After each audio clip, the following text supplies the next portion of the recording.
বাংলাদেশ সেনাবাহিনীর প্রধান জেনারেল ওয়াকারুজ্জামানের সঙ্গে সৌজন্য সাক্ষাৎ করেছেন ঢাকা নিযুক্ত ফিলিস্তিনের রাষ্ট্রদূত ইউসুফ রামাদান।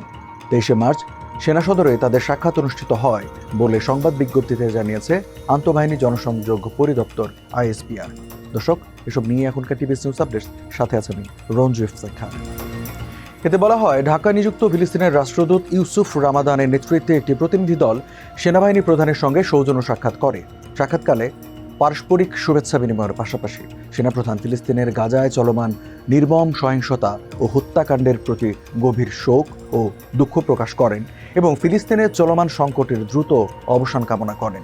ফিলিস্তিনের রাষ্ট্রদূত ক্যাডেট ও সামরিক কর্মকর্তাদের বাংলাদেশ মিলিটারি একাডেমি ও অন্যান্য সামরিক প্রশিক্ষণ কেন্দ্রে প্রশিক্ষণের সুযোগ প্রদান করায় বাংলাদেশের প্রতি কৃতজ্ঞতা জ্ঞাপন করেন। এই সাক্ষাৎ দুই দেশের পারস্পরিক সম্পর্ক আরও সুদৃঢ় করতে গুরুত্বপূর্ণ ভূমিকা রাখবে বলে আশা করা হচ্ছে।